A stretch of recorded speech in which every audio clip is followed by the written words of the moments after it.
E aí galera, tudo certo com vocês? Aqui quem fala é o Marco, estamos aqui no canal para mais um vídeo, para mais um pré-jogo, né rapaziada? Agora virando um pouco a chavinha, voltamos para a Europa League, competição europeia, e dessa vez com um dos adversários mais difíceis que a gente vai enfrentar nessa primeira fase, junto com a Roma, né?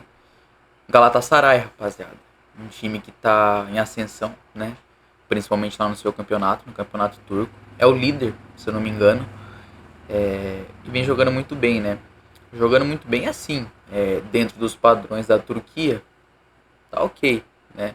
Mas na Europa League vem sofrendo bastante, né? Até mesmo se a gente pegar o recorte do último jogo contra quem eles jogaram, foi um 4-3, né? Um time que tinha abrido uma vantagem e depois passou sufoco no final, né?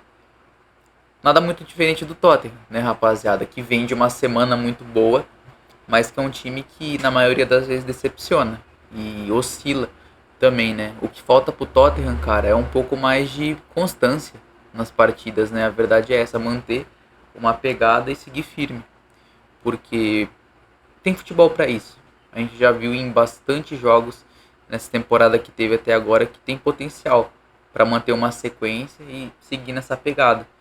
Mas na maioria das vezes a gente não consegue nem dizer o que acontece com esse time, porque derrotas bestas, cara, para Crystal Palace, o último colocado, uma derrota para o Brighton, que era uma vitória praticamente certa, empate contra o Leicester, times que em tese não deveriam oferecer perigo nenhum ao Tottenham, né? Diferente do Brighton, que aí já sim é um time bem organizado, se acaba desperdiçando e aí faz a nossa torcida ter uma desconfiança em cima desse time. Por mais que venha de uma boa semana como veio na semana passada, vitória em cima do Aston Villa, uma das melhores equipes da Premier League, e uma vitória em cima do Manchester City, colocando a gente nas quartas de final da Carabao Cup. E essa semana aqui, cara, é um jogo de dois extremos, né? Você vai pegar um adversário difícil na Europa League e depois você vai pegar um adversário fácil, na Premier League, que é o Ipswich. Então, assim, eu tenho uma visão um pouco diferente para essa semana, levando o combo geral.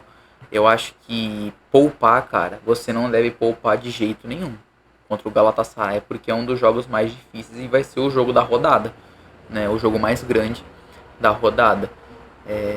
Se o Tottenham, volto a repetir, fosse uma equipe confiável, poderia haver uma inversão aí. Você colocar totalmente seus titulares nessa partida contra o Galatasaray, que querendo ou não é uma partida importante para você se manter invicto. 3 jogos, 3 vitórias seria importante você conseguir mais bons resultados para se consolidar entre os 8 primeiros. E contra o Ipswich, né, que cai entre nós uma equipe bem mais fraca, que está lutando para não cair, você poderia entrar com um time um pouco mesclado.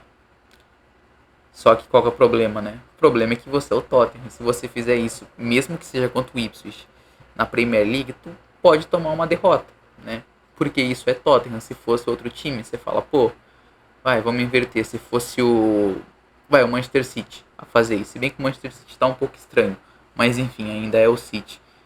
Colocaria força máxima nesse jogo e contra o Ipswich, se quisesse descansar alguns jogadores importantes, poderia mesclar e saberia que com certeza ia ter a vitória, né?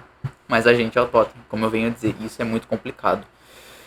Mas, cara, histórico do confronto, né? Não existe nenhum jogo entre essas duas equipes. Vai ser o primeiro confronto, então tem um peso muito maior, né? Se pudesse ter uma vitória nossa, era muito melhor. Não tem confrontos justamente por causa do Tottenham, né, rapaziada? O Tottenham é uma equipe que mudou de patamar, nos últimos 10 anos. Se você para ver 10 anos atrás, né, antes desses 10 anos, era uma equipe que dificilmente, né, conseguia vagas em competições europeias. E quando conseguia, na maioria das vezes passava vergonha, né? O Galatasaray já não, um time que sempre está em competições europeias, Champions League, Europa League. Então, se não tem confronto mesmo entre esses dois é por causa do Tottenham, né? Mas enfim, cara, bora passar então o time que eu iria. Esse é o time que vocês estão vendo, cara. É praticamente o time full titular, com algumas mudanças. E mudanças significativas na zaga, né? Como vocês estão vendo aí, Vicário vai pro gol, Pedro Porro pode jogar, sim, na direita. Porque eu acho que nesse jogo aqui, se você for com o Art Gray, né, na marcação, você vai sofrer um pouco, né? Lembrando que o Gray é um meio campista. É um meio campista que joga improvisado na direita. Então eu iria do mesmo jeito com o Pedro Porro, porque é um jogo difícil, né? É um jogo difícil. E as grandes questões estão na zaga, né? Dragozin e Ben Davis. Esses, em tese, são os zagueiros reservas. Mas com a possível lesão dos nossos dois zagueiros, são os titulares. E isso é um problema, né? Porque Dragozin você fala, vai, até passa. Mas Davis é complicado. Se o Romero não estiver pronto para essa partida, provavelmente ele possa estar para o jogo contra o Ipswich. Mas foi uma pancada que fez ele sair do jogo contra o Aston Villa. Então a gente tem que ver, né? O que vai desenrolar, o que o Postecoglou vai dizer. Mas se perder os dois zagueiros titulares, isso é um problema, né, cara? É um problema que já estava certo que isso ia acontecer, né? A gente falava isso muitas vezes na janela de transferências. Cara, tem que trazer mais um zagueiro. Você tem um zagueiro reserva que é o Dragozin, mas se machuca os dois, né? Então vamos ver, né? Se trouxer mais um zagueiro para essa janela de janeiro e mantendo essa pegada viva nas competições, aí dá um gás a mais. Acho que tem que ser sim a prioridade maior nessa janela de transferências é um zagueiro, né, cara? Se você para pra ver meio campo, pô, não precisa. Atacante, pô, talvez precise de mais um, no máximo, né? Mas a necessidade maior mesmo é a zaga, né? Ainda mais tendo dois zagueiros de vidro. O Romero sempre foi propenso às lesões e o Vanderven aparentemente sempre estoura, né? Chega ao seu limite sendo um zagueiro muito rápido e sempre dá aquela estirada e acaba ficando fora por um determinado tempo. O Doguet na lateral esquerda, simplesmente porque não tem outro, né? Ainda mais se você for jogar com o Davis, né, de zagueiro. Então é essa a questão. E cara, Sar, né? Eu acho que o Sar, ele tá na frente, né? De Bissouma, de Bentancur, porque mantém uma constância. Sempre quando joga muito bem. Começou a temporada como reserva, foi conquistando seus minutos dentro da Europa League mesmo. E não é à toa que já tem 2 gols na competição, né? Em 3 jogos. E na Premier League vem jogando muito bem também. Vem jogando muito bem. Começou como titular contra o Aston Villa.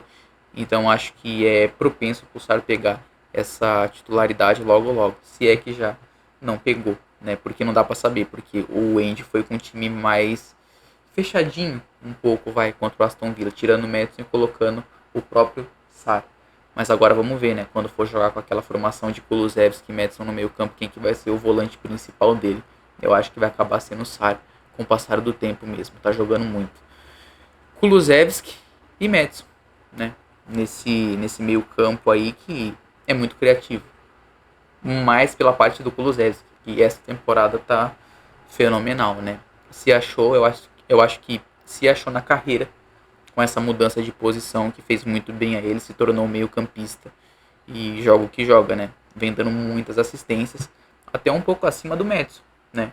Mas o Madison é o cara que, se ele tiver numa noite, num dia mágico, ele decide jogos, né? E que golaço de falta marcou contra o Aston Villa. E aí a gente sobe pro ataque, né, cara? O ataque titular, né? Esse a gente sabe que é o ataque titular do Tottenham. Johnson na direita, Son na esquerda. E o nosso grande centroavante Solanke, hein? Brocando, grande 2 gols contra o Aston Villa, né? Temos um centroavante, né, cara? A verdade é essa. Depois da saída do Harry Kane, a gente achou que, pô, ia ser difícil achar um centroavante, né? Igual a ele, a gente não vai achar nunca mais, né? Isso a gente pode até tirar da nossa cabeça. Mas, pô, o Solanke tá contribuindo muito bem. Não tenho o que dizer. E o Son, né, cara? O Son que saiu um pouco puto na partida contra o Aston Villa, eu acabei vendo. Eu acho que foi normal, cara, aquela saída dele. Tava jogando bem, mas é um jogador que tá voltando de lesão, né? Outro jogador que já teve 2 lesões nessa temporada. Ficou uma semana fora e a primeira lesão ficou um tempinho maior, né? Então tem que ter um pouco de cuidado sim com o Son. Entendo, né? Deu passe, deu assistência, tava jogando bem, mas acabou saindo. Faz parte, né, cara? O Indy fez certo, porque é o principal jogador do nosso elenco.